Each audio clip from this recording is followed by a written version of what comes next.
Cullen goes live in 4 minutes.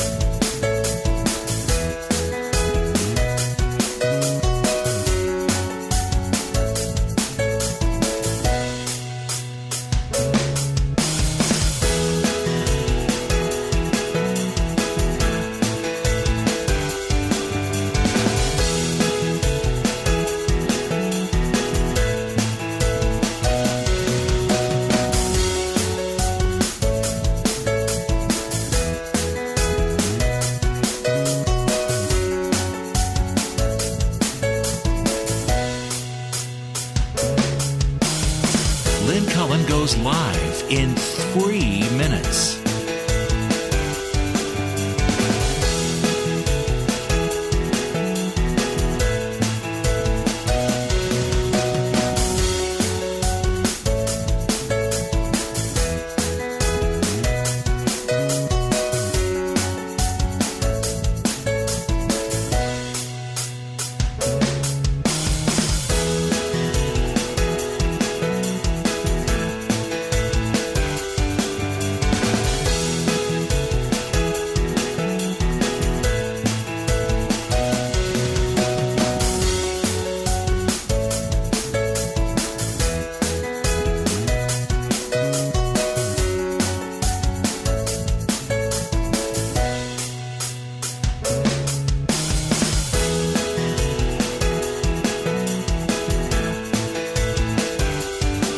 Lynn Cullen goes live in 2 minutes.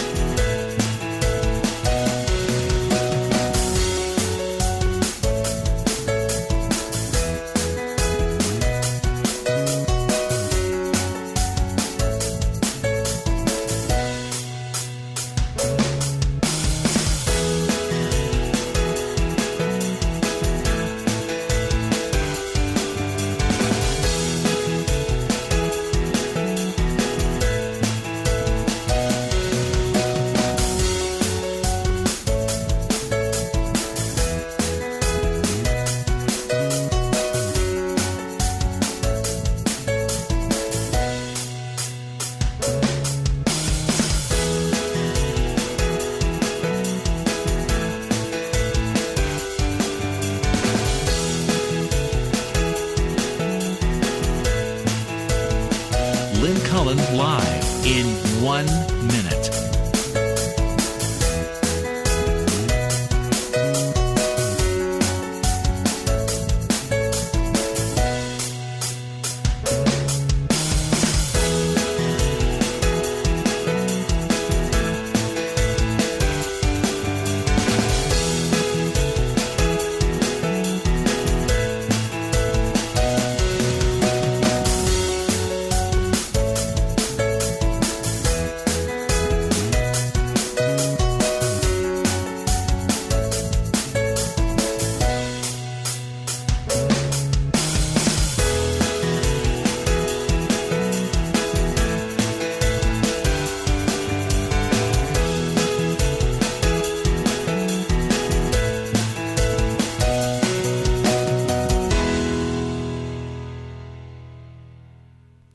Welcome to Lynn Cullen Live at pghcitypaper.com. Email your questions and comments to Lynn at pghcitypaper.com.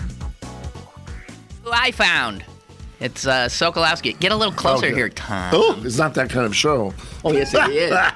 It's whatever we want it to be. Oh, I see. All There you go. A kiss and a cuddle, as they used to say. Tom Sokolowski joining us after a little bit of a hiatus. Hiatus, yes. That's a strange word. Hiatus. And I wonder if it has anything to do with hiatal hernia. well, it might have the same But I think root. it's, no, but again, that's H-I-E, I think. But it may have the same root. No, hiatal, Is it with an A? I think. Oh. H-I-A. No, that's hiatal. No, that probably is hiatal. Yeah. Hiatal. Hiatal, da-da-da-da-da-da. Hiatal. Dreidel. Sorry. Let me stuck in my throat. Let's sing about the goat. Wrong holiday. It's going to be a singing show. Oh, dear God, no, please. Here's the good news. We got some good news to talk about, and we got so much news to talk about. The brain reels. I want to get. I want to get a few things in here that otherwise are going to be trampled by Cuba and Sony and North Korea. Okay. I want to note the passing of Richard C. Hottelet. Come on, that name's ringing a bell. Newscaster. Yes. Richard C. Hottelet. There's something about that name that I just love because Hottelet. I mean, that's another. It's just sort of literally fun to say. Yeah, well, it's almost like it's like talking about someone else current. Gian Gameshi, the Canadian one. Oh, the guy who's a molester, but for years he was the hot Canadian. Yeah, I know, and now he's just another sexual molester. S&M'er, yeah. Richard C. Hottelet. Richard C. Hottelet. Now, this would be like before Celine wouldn't have a clue. He was the last survivor of Edward R. Murrow's Boys over in England. Oh, really? Was it that old? He was that old. He was the youngest of the lot. He died, I think, 2 days ago at 96. Wow. Okay. And he was the last one. And I mean, if you think of who those guys were, this is, Edward R. Murrow reporting live from the London rooftops during the Blitz. I mean, it was the most compelling radio and journalism ever. And he surrounded himself with these amazingly, I proved it over and over again. Was Cronkite one of those? No, I don't think he was, no. Because he would have been younger than Yeah, Murrow. The ones I'm seeing are, I don't know about that. Charles Collingwood. Oh, right. Remember him. Eric Severide. Oh, yeah, right. Howard K. Smith. Remember him? Yeah. These were all Murrow's. Oh, yeah. Murrow's boys. But, I mean, I don't know. I was looking at Hottelet's... Let's see the picture. I'm sure you remember him. Yes, right, yeah. Exactly. Yeah. And he lasted the longest, too. He stayed with CBS until 1985. Wow. He was in Germany before we were at war with Germany, but while it was already... Really? And he was imprisoned by the Nazis. They grabbed him for his journalistic activities. He was calling shots left and right. Did he ever get to, does it say? Because I remember some of those people, I mean, maybe they're for a different station, but, excuse me, got to interview Hitler in the early days. I don't know. No, it doesn't. It doesn't say that, and would if he did. No. He also... I mean, he was right in the midst of the fighting, and these guys were there. Yeah, exactly. They were flat out there. He bailed out of a burning B-17 bomber hit by anti-aircraft fire in 1945, landed in a cow pasture in France, and was drinking tea with British troops within hours. God, Angelina Jolie should make a movie about him, shouldn't she? Richard C. Hottelet. God bless you, buddy. Great life, 97. Wow, good for him. Okay, I just wanted to get that in. Okay. Also want to tell you two stories that are not going to get there. They're going to be trampled by all the big stories out there right now, but are so worthy of attention. Because if there's one thing that I think has been noted a lot of late, is that when corporations commit crimes, all of a sudden they're not people. I mean, you can't. No executive gets handcuffed and and tried, right? Well, it's all Sony. It's not Harvey Weinstein in terms of that thing. Right. Whatever. The thing is, I mean, like if there proves to be a defect in General Motors cars that have killed a lot of people, it's not like the CEO of General Motors gets charged with murder.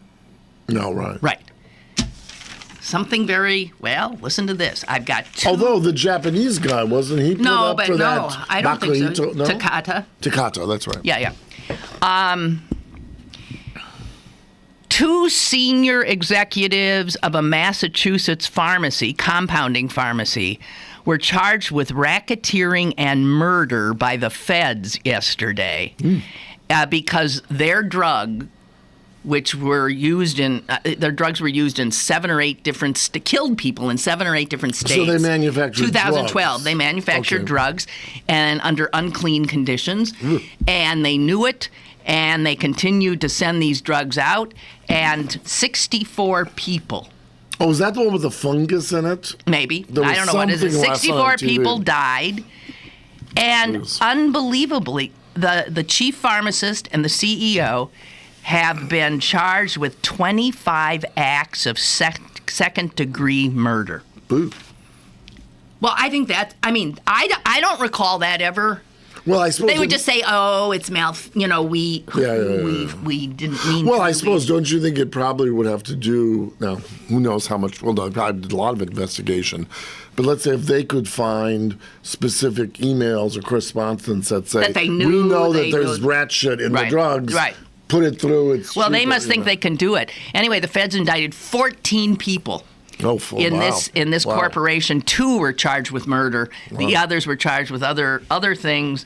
And here is a law professor at Columbia who was just blown away by it. He says, it certainly is a dramatic move. This normally would have been called fraud, but to take fraud and tie that to murder, instead of casting it as some kind of regulatory violation, that frames the misconduct in stark criminal terms, and that's what hasn't been happening in this country. I just want to say, I just think that's unbelievable. And along with it, I already told you that the SOB from here, who owned what was called Freedom Industries, that was the people who made noxious chemicals that cleaned coal and polluted the waters of Charleston, West Virginia, so that 300,000 people couldn't drink or bathe or cook or anything in the water for so long. He has been indicted. I told you he was going to be. He has been indicted, as well as 4 others, owners and operators of Freedom Industries, by the feds, have been indicted, charged with wire fraud, making false statements under oath, bankruptcy fraud, all kinds of other stuff. And most of these guys are Pittsburghers. Well, that's good, because so oftentimes, I know when I've sat on some boards, mini ones that had some money, you say, oh, well, of course, we have corporate insurance in case someone.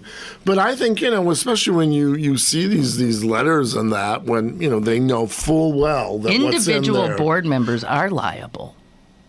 Well, no, but insurance covers you, though, for that, supposedly.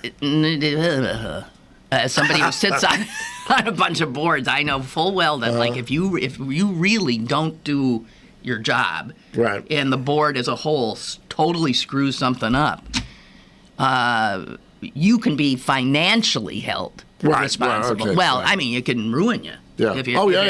So, but I think it's good, because it might make some of if this is going to become more the norm than the exception. I doubt it. But it may be a way of scaring the shit out of some of these corporate guys who can just say, oh, well, my money's in Bimini already. So, I just think, though, both stories were in the New York Times today on the same page. They weren't connected.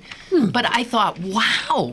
Here are 2 instances of corporate executives and owners of companies that have harmed people and or killed. They have criminal charges coming at them. By the way, one of these guys is from Verona, William Tiss.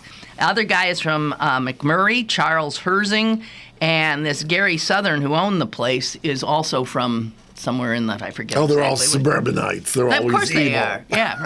Well, is there a lawyer who could tell us what is if you know seriously what the legal angle on that is? Why this hasn't happened more frequently? What kind of evidence they must have had to be able to take this direction? Please let us know. Well, since we are wise beyond our years, but we are not experts in the law. Well, this is, by the way, a federal government headed by a Democrat. This would true. not happen. That's true. With a federal government headed by a Republican. All right. Well, I'm gonna talk about except for dying people, though. That even then, I think a Republican might. They serve their corporate masters true, totally. They're true. not going to open up that. Okay. Sony, Cuba. Which, She be juggling. what? Let's see. Well, let's just become at Sony first because it's so. No, Oh. let's do Cuba. I was just saying, let's do All Cuba, right, Cuba first. Because Sony Evil and then evil.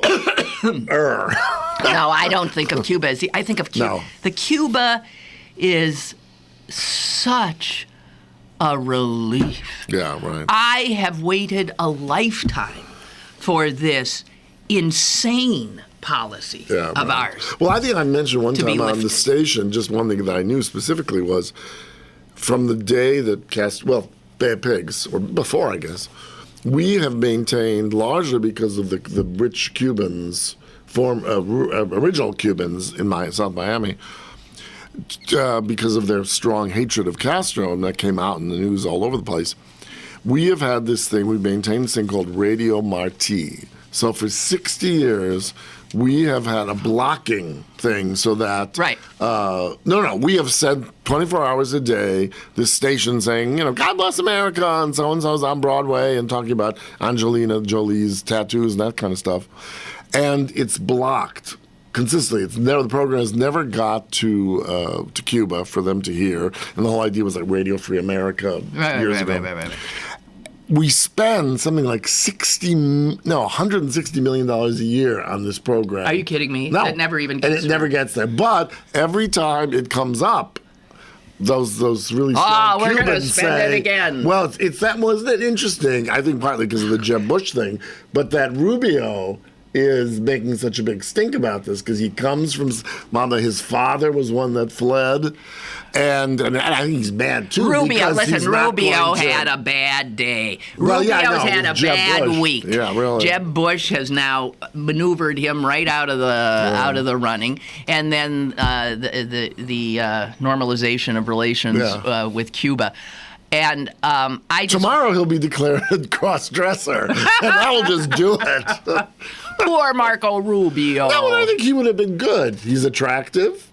What the hell does that have to do with it? He's Who wants an- attractive. who Is the wants first an thing you ugly come up pre- with? Well, no, he's- Jesus no, Christ! Well, then no, let's wait, just select wait. an underwear model. What Yeah, kind I of like crap is that? As a homosexual, I like that. Oh, No, okay, no, yeah. no. Jesus, No. God. No, but I think he's not a bad guy. Well, I personally don't know him. Do you? No, I mean his policies. You and just that. think he's no, cute. No, shh. Oh God, that is sick. Oh, because you got the hots for Marco Rubio, I then all don't. of a sudden you think he makes a great president. No, but he's not been bad in a lot of. What? He's not bad. Have you listened to him? Well, about this he is. Sounds but like this is, no, I know, but this is partly because this is the heritage, and I talked to you just before we went on about this friend I know who you have. fled, Yeah. and it's those people who had. I good understand. I position know and all money. this. Well, I know all this. that's why he has that. I mean, that view because what I thought. Of was course, and he's entitled to Right. it. But I thought what was interesting was all the people they talked to, there were about 3 instances, one locally and a couple in Miami, where they had a father or grandfather and then like granddaughter. And these are people who love their respective, father, grandfather. But they just said, hey, I'm 23 and I think it's a great thing. And my grandfather's spitting nickels. Well, I happened to have dinner with Mackenzie Carpenter last night, and I didn't see the Post-Gazette today. I was just mired in the New York Times coverage of Sony. But I'll tell you what, she had told me that she was driving in a car in Monroeville with this old Cuban expat I see. and his granddaughter. In the back seat. Well, that's what's who was quoted 22. in this That's piece. right. I didn't And remember how his piece. when she talked about Cuba, he was like just spitting, like just went nuts. And the granddaughter said, "I think it's a great idea." Yeah. So it's another generational thing, and as usual, the Republicans are holding up the standard for dinosaur policy. This, Well, but everybody also said it's money the end. that supported Okay, fine. them, too. This is the end. This was a Cold War. Oh, yeah, of course. The Cold War has been supposedly over since Reagan. Right. Take down that wall. And of course, Obama, he didn't say the definition of insanity, but he used the definition of an insanity in his speech. He said, to keep doing the same thing for 50 years and not have it produce any results. Sure. That you say you're doing it for. You're doing it to blah, blah, blah, blah, and nothing, it doesn't happen. To continue and think that if you keep doing it in the next 50 years, it'll be different. That's the definition of insanity. Yes, I agree with you.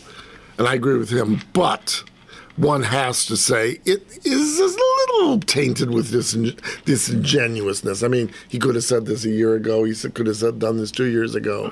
I think, as one of the papers said, legacy is beginning to. Well, no. Here's what. Well, wait. No, you wait. Just a second. He's got 2 years left, right? Yeah. He has a Republican Congress. He can't do anything. Right. He now sees anything I can do to move things forward, I'm now doing. This guy is going to think of what he's done since the midterm elections. He has unilaterally acted on immigration. He has which they're probably going to block. Well, they can try to do it, but he keeps pushing it. He's pushing it forward. Now, David Axelrod said that when Obama took office, I mean, he had said, I want to normalize relations with Cuba. He had been clear about that. I wanted this, and immigration was on the end. He didn't get to it. And Axelrod says, will people please remember that when Obama became president, we had an economy that was frighteningly close to tanking. Yeah. He had 2 wars waging. He had some. His plate was full. Yeah, he had been given a mess. So now, freed from constraint, you are going to see an extremely activist take charge. I'm just doing this, President. I think this is going to be fun, if only because the Republicans will be sputtering they're going to go insane. And because Jeb Bush has now upped the ante. The big money's going to have to start moving now in Republican circles, and that means the primary season for the Republicans is going to start early. And they're going to be savaging each other for 2 years. Now, did you see? Has he commented on this? The Cuban yes, thing? he came down as in opposition, that this was a foreign policy failure. Well, Yet again, another big foreign policy. Republican Cuban money in South Florida, I'm sure. But one thing to me, one of the more interesting things about it was, it seems that a real catalyst of this was our good little Pope. Thank you for bringing that up. I forgot. I think that's very interesting. I love Frank. Yeah. I got Frank. Only a Jew would call the Pope Frank. Hey, Frank, how you doing? How they hanging, Frank? Frankie, he's my guy. But I just love interesting? him. I mean, both as Pope, but also as someone who understands the whole Latin hemisphere scenario. and yada. Very interesting. And that is why it was doable, possible. And what we find out now, this is fascinating. So while everybody's squawking, Obama's not doing anything, turns out for 18 months, he's been doing something. Meeting in the Vatican, meeting in Canada. Yeah. 6 different times, these teams of Cubans and Americans getting together, hammering this baby out. Pretty much, kept zipped lips. It is. Well, they really had to. I mean, on that. Had it come out in media res. Yeah, it's just fascinating to me. No, it is. And really. I got to tell you, personally, I can't wait to go. I've been wanting to go to Cuba for a long time. Really? Well, you have been, because I know enough. What they established, I want to say 15 years ago, maybe it's more. It's called a Third World Biennale. Yeah. So they have allowed for, maybe it's 20 years ago, but for the last 15 or so, I've known a bunch of people who've been able to get cultural, and they've taken batches. Right. I think even the Carnegie did a trip about 2 years ago, I think. So there's been some warming, but certainly not this. Well, this is fantastic. And if anybody thinks otherwise, please give us a call or write us, because exactly. I cannot. And what's interesting about Celine, we were talking earlier before you got here, and she voiced some concern that with now this opening door and with entrepreneurs and the capitalists, Oh, sure, right, of course. Get down. Well, they were already there, honey. What? They're not prepared for it. That she's worried that the capitalists are just going to sort of destroy. But my sense is, wait a minute, that's a country. They can create it's a very regulated economy. Right. It will continue to be a regulated economy. Well, and to that, Celine, I mean, to anyone else, from what one knows, certainly the Americans haven't been there, although I think clandestinely they have been. But British and German have already been there, way ahead of us. That's right, way ahead of us. So, I mean, we're the only one with the embargo. It's going to be, to one degree or another kind of colonialist. And here's what's going to happen, too. Let's be clear. Obama did not lift the embargo. The embargo is a legislative thing. Right. And now, with a Republican Congress, they'll probably stiffen it, which will make it very high. I mean, you can say we got normal relations, and as Rubio said, let's just see him try to get an ambassador to Cuba through the Senate. Well, they named someone already. Well, it doesn't matter. I know, but he won't be confirmed. And just let him see if he can get 1 cent to build a consulate. Or an embassy, right. So who cares? They'll operate out of a cardboard box. It doesn't matter. This will start a process that even the idiot Republicans cannot But, stop. what's interesting, going back to Frank, I think it's sort of interesting. One would hope, perhaps, certainly we don't know about what all this behind the scenes, but maybe with a world leader like the Pope, dealing with a situation which maybe if just left to Obama and Castro wouldn't have resolved. And I like the idea of like a religious figure or maybe a philosopher or maybe a medical figure or a Nobel laureate for peace being put into this kind of situation to be the lubricant between two old crusty politicians. Well, let's remember, too, that I think Pope John Paul, who was the one before Benedict? John Paul II. Yeah. That he did go to Havana. He went to Cuba.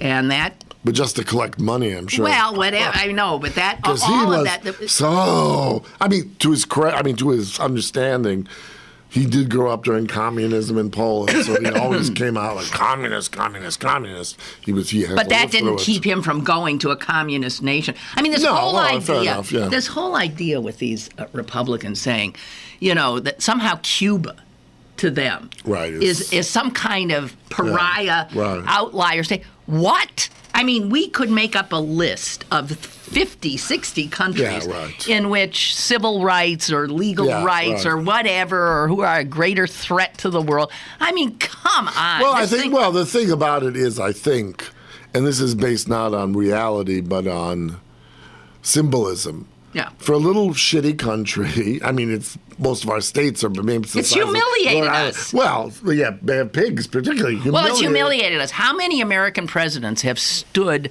in actually started with Eisenhower. Stood in Miami waving.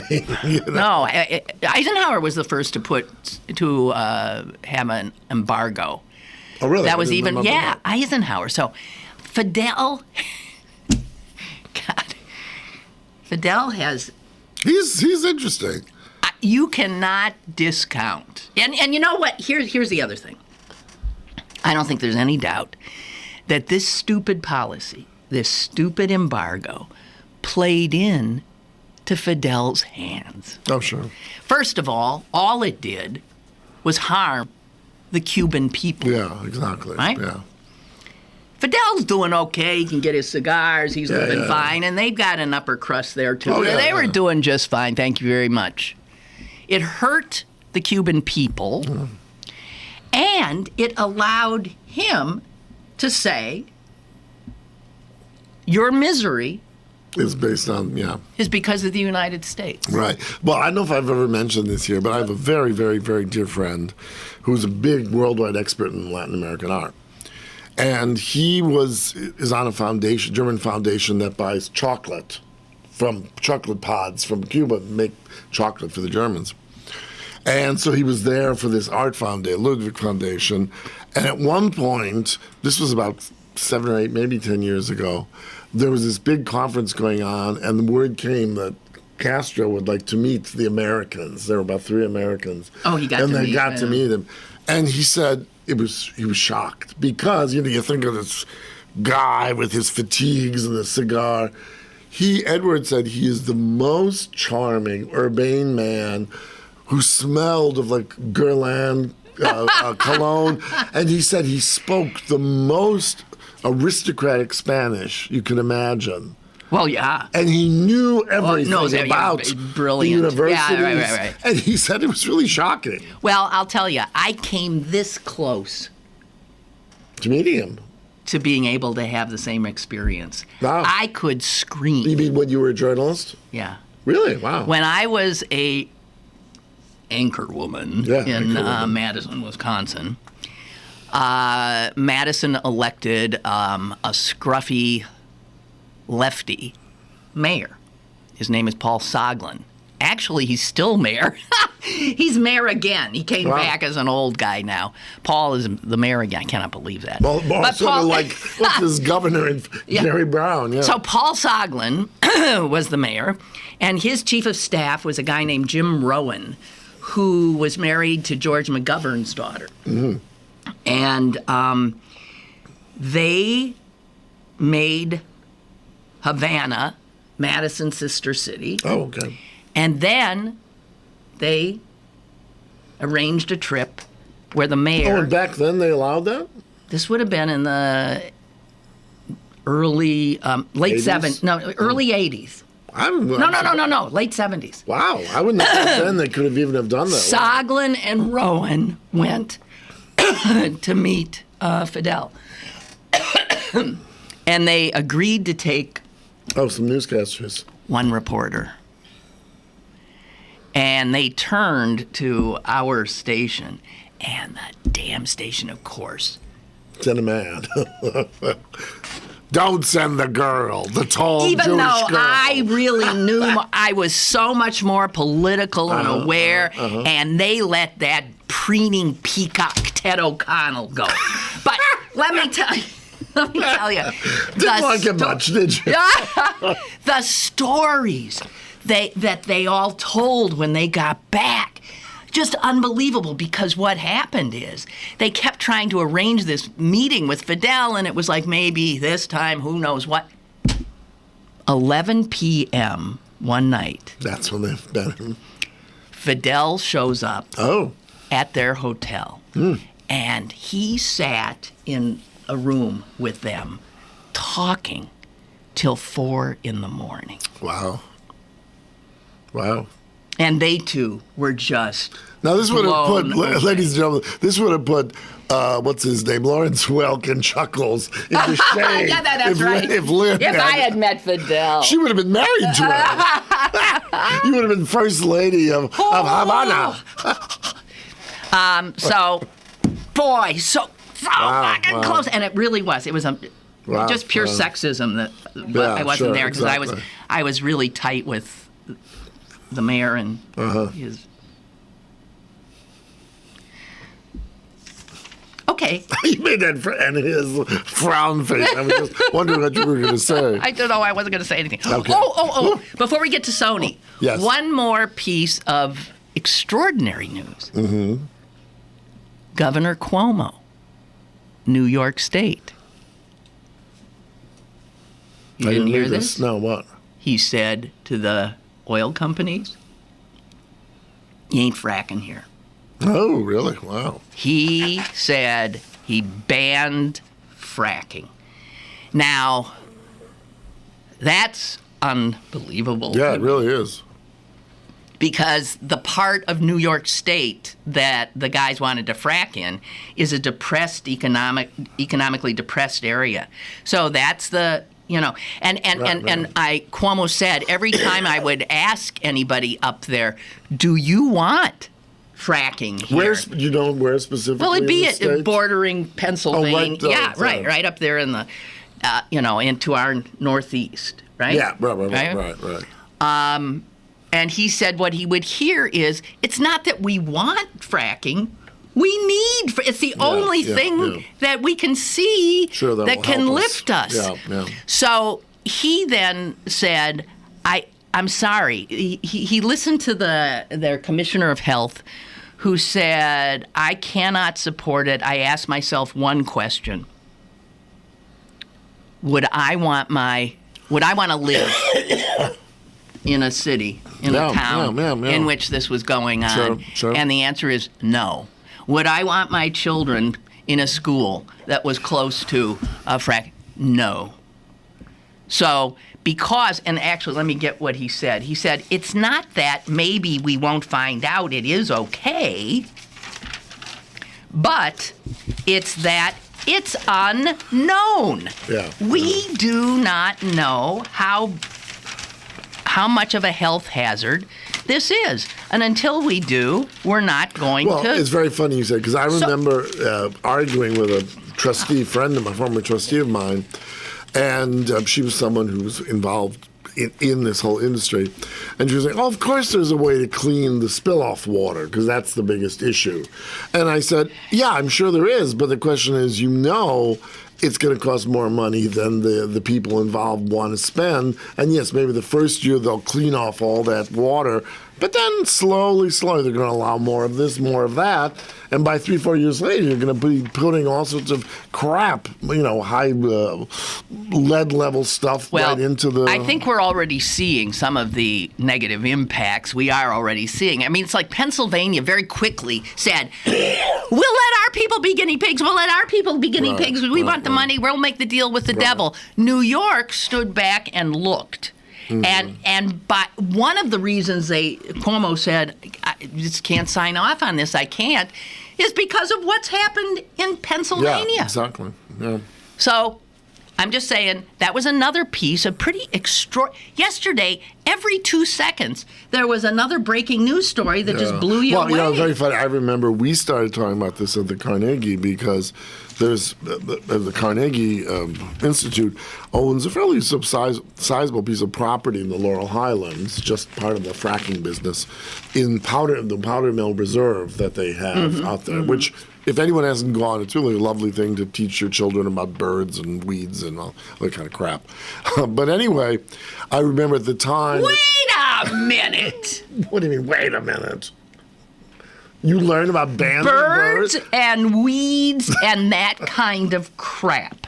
Is that how you just summed up nature? Yes. You are out of your cotton-picking mind. I'm a city person. Remember that show, Green Acres? Well, I feel for you. I'm Ava Gabor on that level. Jesus.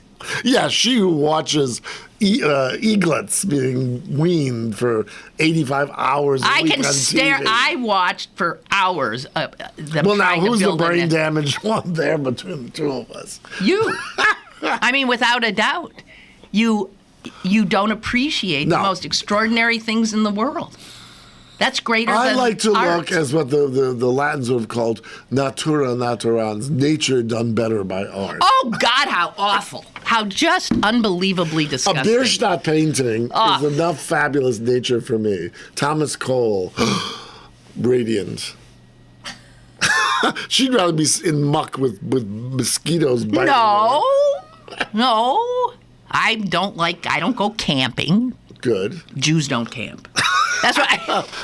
That's her T-shirt. T-shirt for Christmas gift for Miss Cullen. I always used to say, like Wiggin wanted me to go on the Jewish homosexuals do a safari or something, a horseback safari. I said, what? I said, Jews don't ride in horseback safaris. But as it turns out, they do now. Jews have changed, and Jews do camp. But this Jew doesn't. I don't understand why anyone would choose to sleep on the ground. The Jews have when you got a bed. Yes. That I don't get. But, nature. It's like the most precious thing there is. We're both being a bit silly? Egregious and silly. Okay. But the point I was trying to get at before you attacked me, as you love to do, we were, of course, talking about it, voting on it, because not only was it a business of fracking and its problems, but also because the Carnegie is a big science institute. we were hoping to take the higher ground to make sure to tell the humble folk that it was good or not good or whatever. And I remember all of the neighbors out in the Laurel Highlands who were sort of the best and not the best and the brightest, the richest and the oldest. Yeah, thank you. That's We're not all- the best and no, the brightest. no. All those wrinkled old yeah, wasps. with their diamond tiaras that are probably not really diamonds, they're zirconite. But anyway, they all said, "Oh, we don't want those horrible, pipes with the burning things." Oh, no, on our they beautiful said- property." yeah. But then, my darling, The money. no, yeah, because then they said, "Well, no, it's going to be lateral piping, not vertical piping," and they'll just be like a little, just like your pilot light in an oven. That's about as big as it's going to be, and then you're going to get $100 million check, a month, yeah. and then all of a sudden everyone said, "Oh, we love fracking," and they all signed up. But the Carnegie, I was told just the other day, hasn't yet. Well, so. good, and I hope to hell they don't. Oh. Marcy writes, I would have to agree with you on President Obama doing what he as president can do for Cuba. Again, it is something he can do as president. Congress doesn't have to approve. I also think he should do all that he can before he leaves office when he doesn't need but that's what he's going to do. It makes sense to try and fix relations after all these years. It makes no sense to hold on to something for years. I mean, my God, right after World War II, we were already cozy with the Japanese and the Germans, pretty much. Exactly, I mean, what is exactly. this? We helped rebuild those. What things. is this? Yeah. It's not like Cuba attacked us. They didn't. No, right. Jesus I love her Christ. next line. And then Rubio can go shit in a pot. In a cazuela. Republicans always want to do anything that is against Obama, even if the majority of Americans want it. Republicans do what they want as Republicans and not what the American people want. I love that Governor Cuomo is against fracking in New York. It's a shame that Pennsylvania. Well, but he's saying what Wolf will do. I mean, he certainly is against giving Well, tax benefits to them. Right. And here's Beth. I am overjoyed that Obama has open dialogue with Cuba for two reasons. One, Cuba will no longer be taboo for us. Actually, the fact that they're taboo is why I want to, you tell me I can't go somewhere, I am itching to go. She's missed taboo, right? Yeah, number two, this is royally pissing off all those South Florida Republicans. Yeah, that's true. Yeah. And if expats of China gave our representatives the same amount of money that the Gloria Estefan, whose father was Batista's head of security. Oh my God! And that I didn't know that. And that ilk have given politicians, China would be taboo too. Well, no, just because it is such a behemoth market and yeah, well, sure, there's economic no difference. power. It's going to be interesting to see. I mean, all the morality and whatever, what we're going to gain economically from this, because I'm sure that's been worked on over and over and over in those meetings too. I mean, we're not doing that just to be noble. I mean, I think we're hoping that we're going to be able to, manufacture all sorts of crap there and sell them. It was interesting. The same friend I mentioned before, he was talking. He said, I thought it was a very interesting point. He said, "Oh, I don't have a lot of money, but one thing I thought of is when it opens, completely opens, I'm going to go and sell things like chapstick and lipstick, because those are things people haven't had for years. And the government will, when it opens, give everyone, like Berlin did, $100 to their citizens. And the first thing they're going to want, are not going to be expensive cell phones, but things that make them feel good, hair, low toothpaste and stuff like that. And I have a feeling that sort of thing, people are going to make a mint now on that here, stuff. PJ has a Celine-like response. Normalizing relations with Cuba is the exact way to overthrow the government in a soft coup kind of a way. Yeah. Capitalism and all its insidiousness will no doubt creep in. There are many things that are wonderful about Cuba and its people. Civic engagement, for one, and this is the death knell of it. There are also many things about the lifestyles of Cubans that we should or could learn from and emulate. You called our government an oligarchy yesterday. I would say a more accurate description is a fascist state. Well, those two things are almost the same. No other country has the ability to prostitute its fellow countries like the good old U.S. So you ain't seen nothing yet. You know there are a shitload of businesses waiting to get in there, and not out of altruism. Of course not. parenthetically, one of the healthiest ocean preserves is in Cuban waters. It's remarkable and is in an untouched state.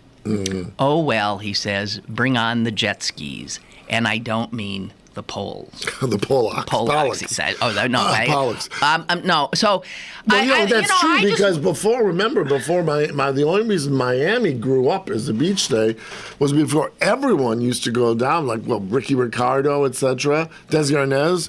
All of them used to go and perform in those casinos. Well, sure, I know. In the 50s, and then all of a sudden, because of Castro, that's how Miami grew. So I want to, but here's... Cuba has the ability. It's a communist country. It's a socialist country. Right. It's a socialist country. Mm-hmm. And it has certain values. Universal education, free education. They have good health care there, all that kind of stuff. I don't see why you're assuming that the Cuban people are not able to sort of juggle two things. That they could allow these capitalists and tourists and everybody to come in, but that they could still maintain control. Well, but values. Look what happened to Germany, look what happened to Hungary, look what happened to China. Capitalism I know it does. It just rolls over. You know why? Because of human nature. Yeah, because of human nature. Well, we'll see what happens. I mean, the fact is at least the Cuban people now are going to be unfettered in some respects, and that's good. Well, it's interesting. I know people, and I mentioned silly things about the gay community, but I know people who have for years, when they started going through the art stuff, would bring huge satchels of AIDS drugs. Because homosexuality is still illegal, etc. Yeah, no, it's and not. The one thing that's you the had thing where Cuba is not. Yeah. They are. The one thing you had to do was they could let you bring stuff in, but it had to be in clear plastic bags, because fear that there'd be Bulova watches inside it or something. But that people would just be bringing thousands of dollars of stuff in and then just the poverty. I remember this same friend meeting a doctor there. And this doctor talked about the fact that, and this is only like maybe 4 years ago, his main meal of the day would be lunch. And lunch might be an egg with a little bit of rice. I mean, mainly, and this was a doctor, so he was better off than the people cutting, banana fronds. And so, I mean, some of the situations there are really still quite awful. And a lot will be one thing we didn't talk about yet, but people have been intoning now for the last 10 years. All this was done now, but the big, real is going to be when Fidel dies, because he's still alive. He may be very incapacitated, but that's going to make a real big difference, both, I think, actually as well as as I say, it'll be interesting to see change. I mean, is happening, and I, for one, applaud this. Exactly. Whatever happens now happens, but I think ultimately, the Cuban people seem pretty damn happy about it. All you ate was one egg for your home daily. I think I'd be looking for a Mars bar too. Okay, we got to get to Sony. I want to credit Mike in D.C. yesterday for pointing out, he called and said that, can't remember exactly what he said, but he said, isn't this interesting? This is like, nations are not the power that they were. Corporations are the power. So what he said is, isn't this interesting? Here we have North Korea not attacking the United States government, but attacking this massive corporation. Yeah. And yet the U.S. government, and the president is speaking later today on it. Oh, really? Yes. Oh, that's interesting. Has got to, a lot of people are saying this is essentially, it's an act of war on us, Americans. But it really is.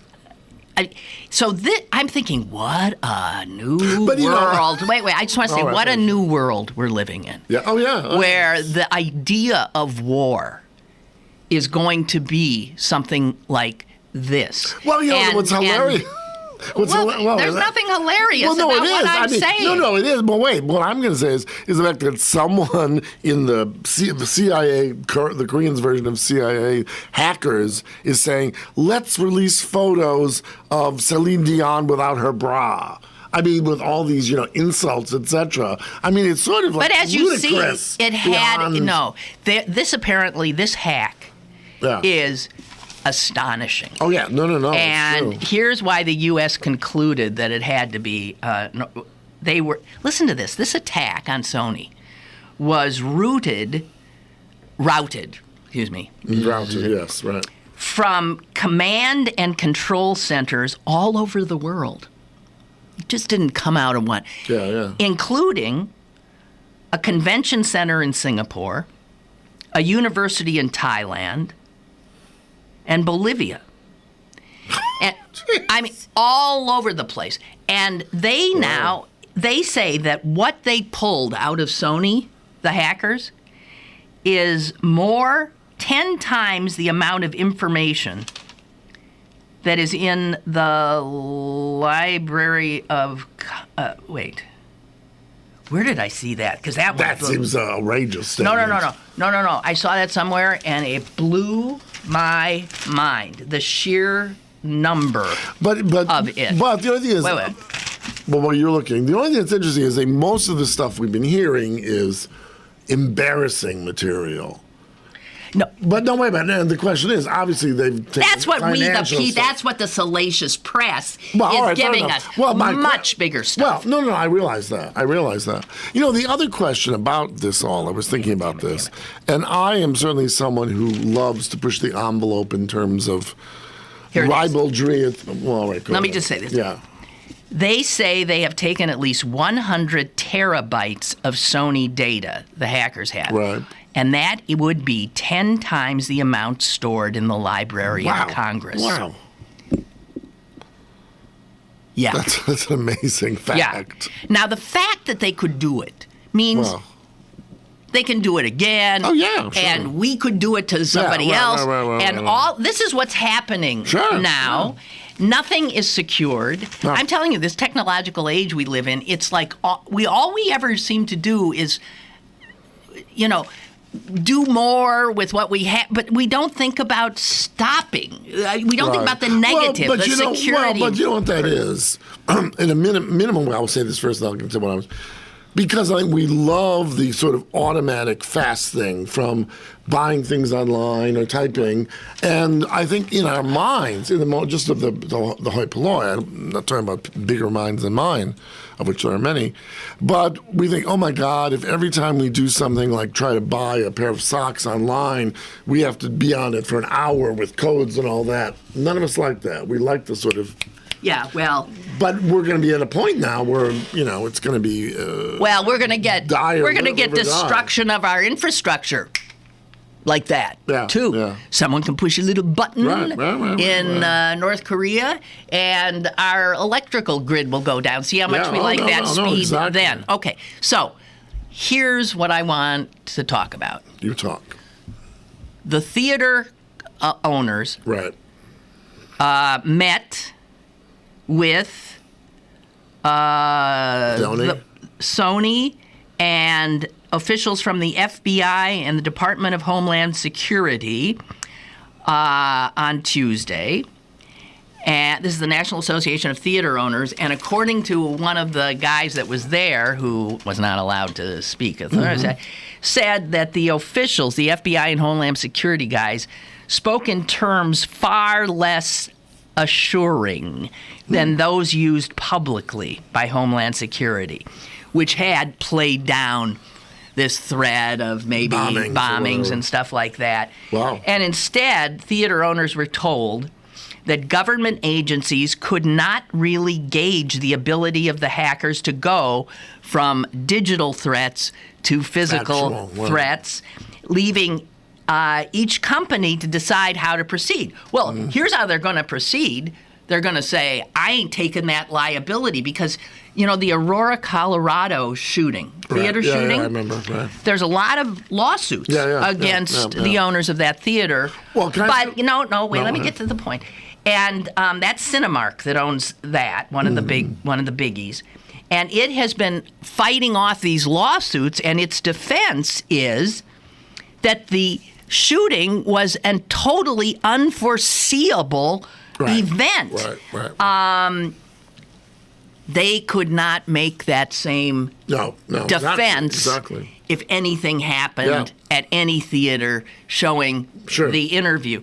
So, and the theater owners are apparently enraged at Sony, that Sony sort of cornered them to be the bad guys who took who ended up having to say, no, I mean, we can't do this. But here's my question. All right, Sony's capitulation here, pulling the movie, the theater companies closing it down. What is the difference between the threat that was made here and the threat made to about Salman Rushdie's life and everything else? And if there's capitulation at something like this, well, you're just inviting ISIS. You're inviting you're inviting any lunatic in the world to close us down. Right. But let me ask a specific question. One thing I've not been sure of, and maybe it says, I read the Times this morning, I seem to believe that what they've done thus far is saying we will not launch it on Christmas. Have they said they're not doing the entire film? It's not clear that they won't release it online or something like that. But no, it's not. And I think they're scared out of their minds. Right. But well, what's interesting, because this is what I was going to say before. I have been the most ribald and brash about all sorts of things, so I'm one, and I don't believe in censorship. I saw the trailer for this film twice. Stupid. Oh, it's incredibly stupid. Yeah. But then, even with my preamble there, I mean, to have a movie, even with willing suspension of disbelief and gross comedy, especially with those two actors, that is going to say, we're going to go to another country, and the CIA is going to say, what was the term that they used? We want you to... Take him out. Take him out. And what's his name says? Take him out to dinner. I can show him a good time. No. I mean, that's sort of getting to a point of such either ludicrousness, which you want to say, oh, it's so stupid, who cares? But it is inflammatory. Of course it is. And you want to say, come on, apparently, guys. Film historians have said that to depict the killing of a sitting world leader comically or otherwise is virtually without precedent. And I was thinking, really? I saw a movie recently, really good movie, about, I think it was called The Assassination of Margaret Thatcher. No, it's a short story. Oh, it's a short story. You're right. By whatever. A famous writer, Okay. But the woman who did those Thatcher things was about Cromwell, those books, Hillary something or other. That's right. Thatcher is already dead. Yeah. Then there was a European film, I think when George W. was still president, that did show him being assassinated. I have some recollection of him being assassinated. And Hillary Mantel. Pardon me? Mantel. Yes, Hillary Mantel. So, I don't know, but come on. So people of the this is the juvenilia of Seth Rogen and this kind of thing has brought us to this pretty pass. But of course, there's money in it for Sony that signs off on it. It's funny. He made the comment like, "Well, I'm sure we understood, but we thought when North Korean people would see it, they'd laugh. Like they'd see it. Well, but why does he think even that? If they would, the question is, all right, we may think Kim would. Well, but we are a nation that is against the entire world is against us. And you're saying, let's go out and laugh and kill our big fat slob, moronic president? I mean, I can see people being quite annoyed by that. And sort of saying, we may be small, but we're mighty. There's no way the North Korean people would ever see this movie. I think with hacking and all that, way. I'm sure they could find it. They don't have access to the internet. They don't even have access to food. They eat the bark off of trees, for Christ's sake. Some wealthier Koreans get about. You're wrong on that one. Wrong. Okay. So hacking is where it's at.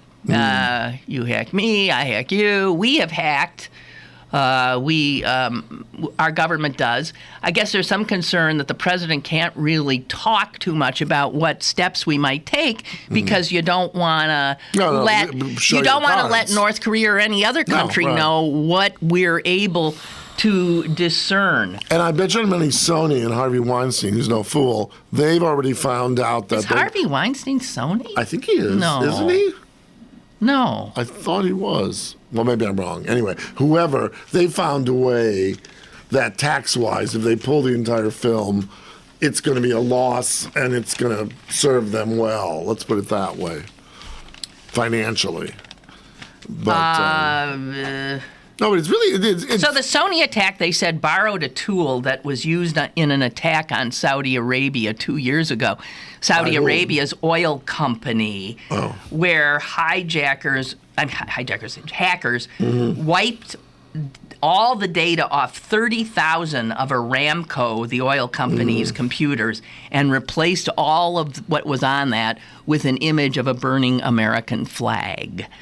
Now, security experts were never able to track where that hack came from. They've long believed it was Iran. And that those tools are on the black market. Oh, so, you know. Let's call him an hack, Lynn. Yeah. Hello. Hi, Lynn. How are you? Fine, thank you. Mr. Tom today. Hi. Just quick, because you were talking about it and you wanted to bring it up. That film about George Bush was called DOA. Oh, okay. And I didn't hear this entire conversation, but I found it just very humorous that this whole thing to me sounds more like publicity than it is real, only because North Korea they can't even keep their lights on. How in this world are they ever going to hack anybody's Well, computer? no, but they can, and because that's where they put their resources. And the Chinese, much of the hacking that North Korea does has come out of China. So That's where I was going to say. It was more like the Chinese would have been doing It's sort of like than the North Koreans. but you don't want to underestimate your enemy. No, that's Do true. not underestimate. Don't laugh. Just because they don't feed their people and they can't keep, that's not their priority. Yeah. That place is a nut house. Well, of course it is. It's just frightening place. It is. It's a totally controlled state of... Remember when they sent the nuclear thing up and it went up like 2 feet? Well, crash? It's easy we can keep laughing at them until they bring a major you're global absolutely corporation to its knees. Yeah. So I don't think we should No, laugh. it's a I don't big take 'em country. lightly. And, no. All right. Okay, thank you you. for that. Thank All right, you. We'll see you then. Happy Christmas to... happy Hanukkah. Hanukkah. Thank you, and Merry Christmas. Bye-bye. Same to you, sir. Thank you. Gee whiz, I had a thought and I forgot it. What was it? It had to do with Sony. But here, the problem is self-censorship now. Yeah. No movie or book. I mean, there will be terror among publishers, artists, everybody now. We've already seen that the Islamists don't have a sense of humor. Except Salman Rushdie. Well, and Qureshi and now and you see there are these tools that a country we laugh at, North Korea, or a group of people without an army but with an agenda and a passion. Sure. And these tools are available on the black market, and this is like maybe the first heads up we get. Yeah. And get ready. There will be, I can't even begin to imagine, but it will, it's without a doubt. So that's it's Lynn's without version a doubt. of Sugar Plum Fairies will dance in your head. Well, I'm sorry. North Korea you're would right. be, You're and absolutely it's right. not North Korea, Iran, China, Yeah. Russia. Wow. Ecuador. Have at us. French Guiana. Yeah. No, it's true. You get some bright kid who's Really clever something. enough, and the thing is, and that is very funny. And to me, on one level, that maybe was even more dangerous because these people know what they want to do. But you get some kid who's just trying to say, well, anything you could do, I can do better. And he's young and thinks like, what the hell? And then ends up, ruining the world economy for a month. It's... Well, I think that's the kind of dangerous. world we're heading into. So, Merry Christmas. Dystopia. Get to Cuba before the end.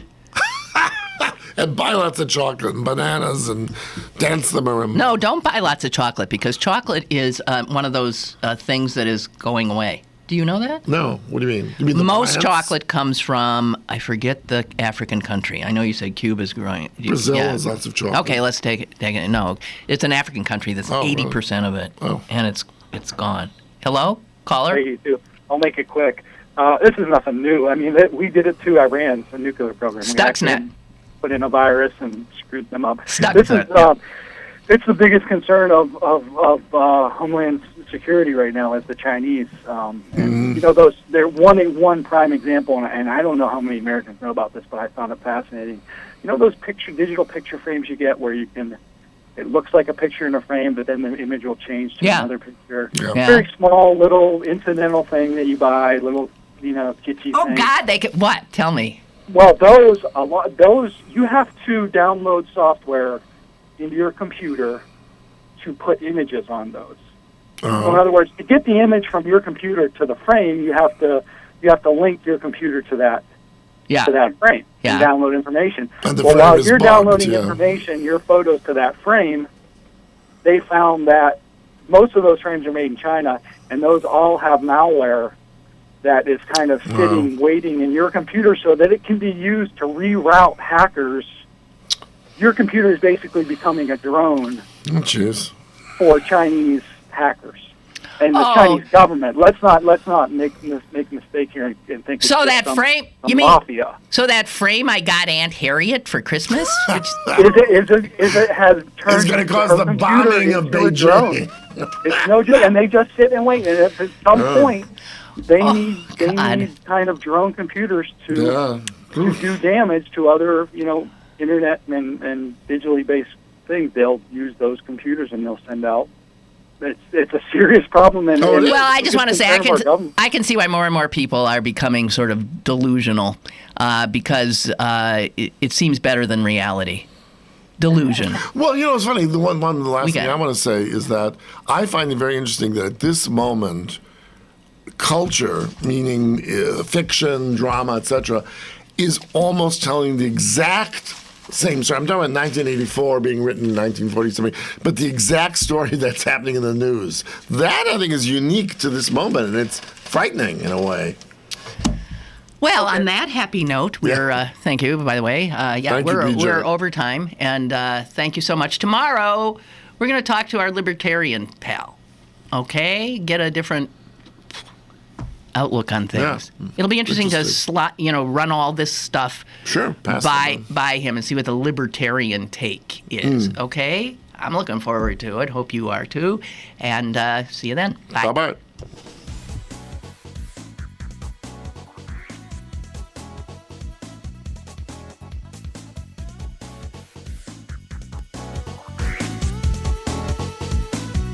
Lynn Cullen Live, Monday through Friday from 10 a.m. to 11 a.m. and archived at pghcitypaper.com. The opinions expressed on Lynn Cullen Live are those of the host and do not necessarily reflect the viewpoints of Pittsburgh City Paper, Steel City Media, and its advertisers.